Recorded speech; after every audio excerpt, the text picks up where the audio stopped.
Hey, y'all, Scott Horton here for WallStreetWindow.com. Mike Swanson knows his stuff. He made a killing running his own hedge fund and always gets out of the stock market before the government-generated bubbles pop, which is, by the way, what he's doing right now, selling all his stocks and betting on gold and commodities. Sign up at WallStreetWindow.com and get real-time updates from Mike on all his market moves. It's hard to know how to protect your savings and earn a good return in an economy like this. Mike Swanson can help. Follow along on paper and see for yourself. WallStreetWindow.com.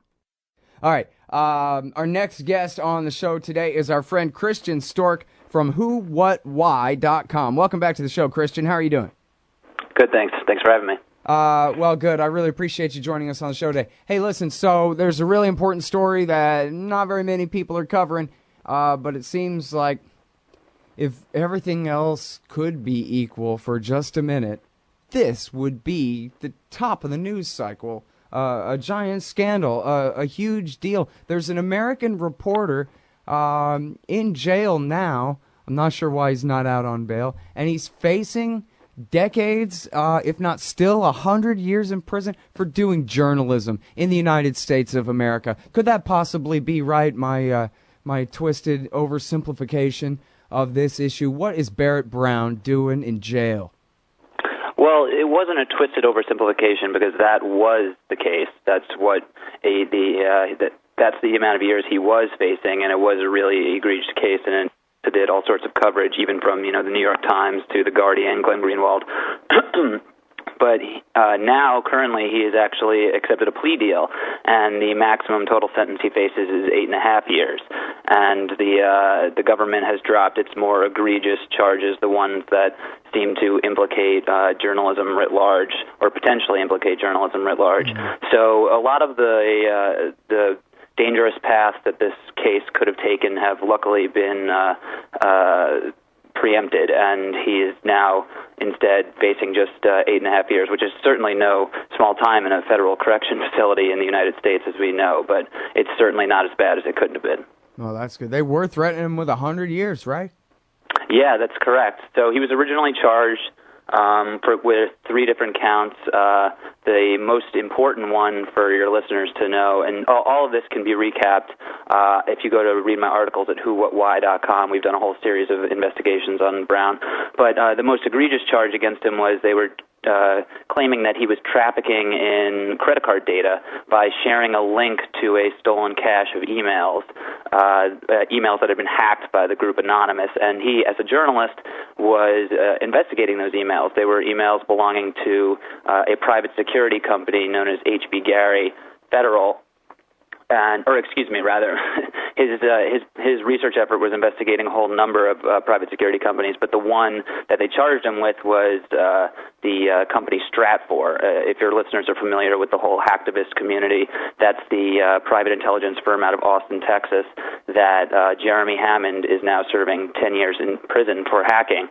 And Barrett Brown and his research effort, known as Project PM, were intending to incorporate emails from the Stratfor hack into their general field, and over the course of that, he basically copy and pasted a link between chat rooms, and the government was claiming that by copying and pasting that, he was trafficking in stolen credit card information because there was some credit card data within the cache of emails.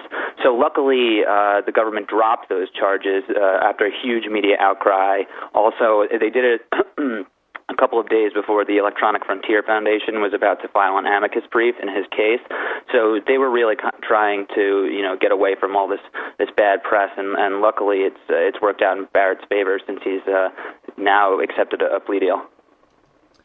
Yeah, well, does he still have his good lawyers that people had rallied to make sure he had while he was facing the more controversial charges here? Yeah, he does. So he originally had a public defender, but he was then picked up by Ahmed Kapoor and Charles Swift. Your listeners might be familiar with Charles Swift because he used to represent Guantanamo Bay defendants.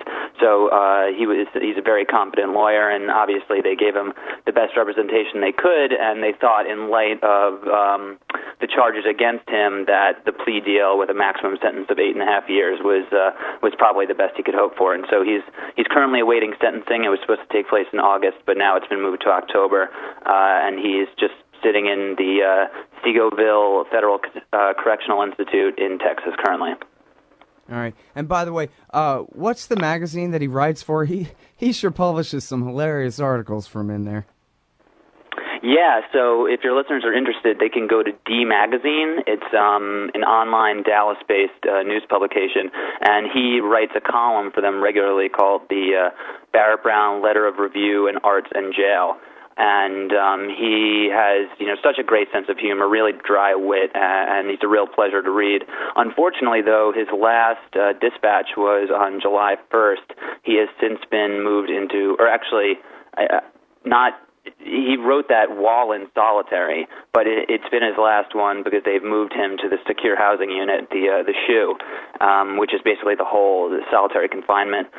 He hasn't told any of his readers exactly why yet. He just claims there was a disturbance of sorts at the jail that he's been implicated in, and so while the prison authorities are investigating that, he's currently in solitary confinement. We're all awaiting his next piece. Yeah.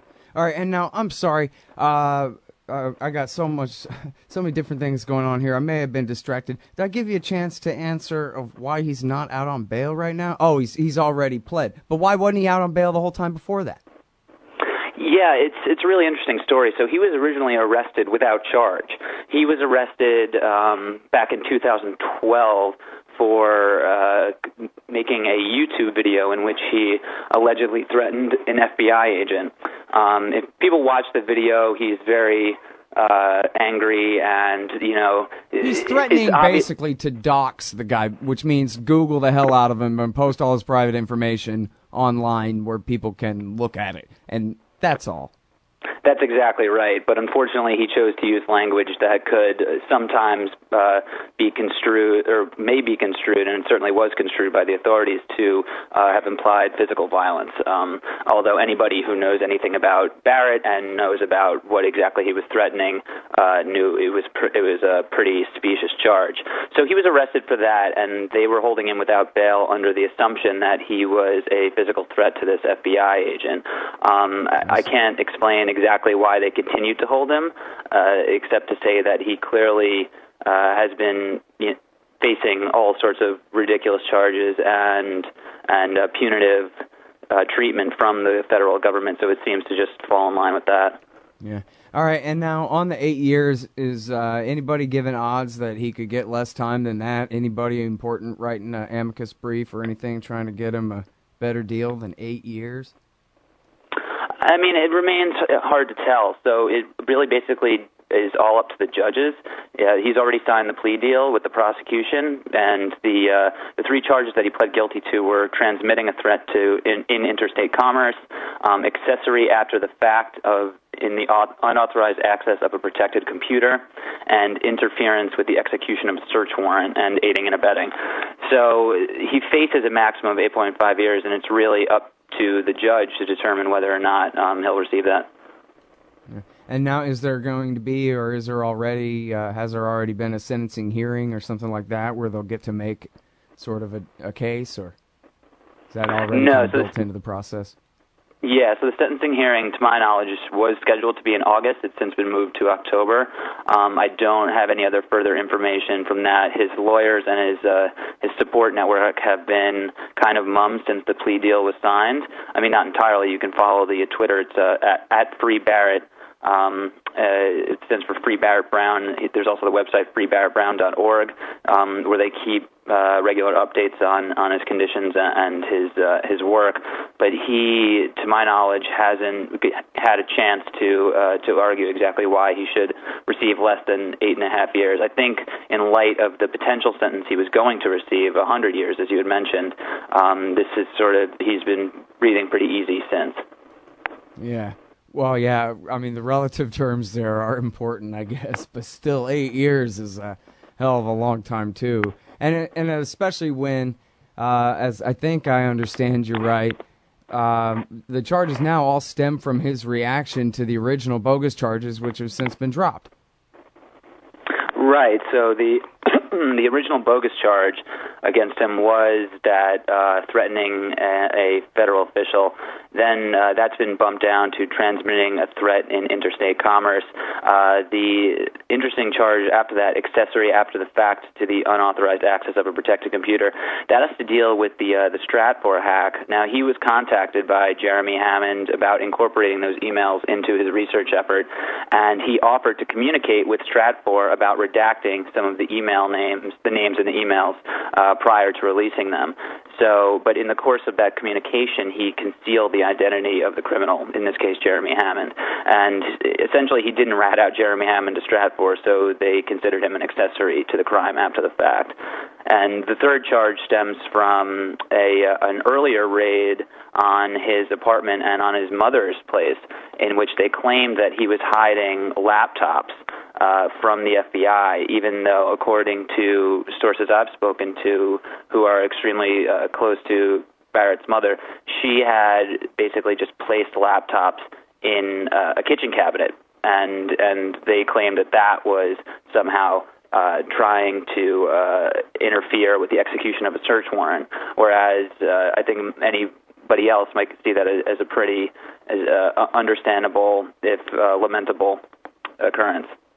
Yep. All right, well, I've already kept you over time. I know you got to go, but thank you very much for your time on the show today, Christian. I really appreciate it. No problem. And thanks for working on this story. It's important.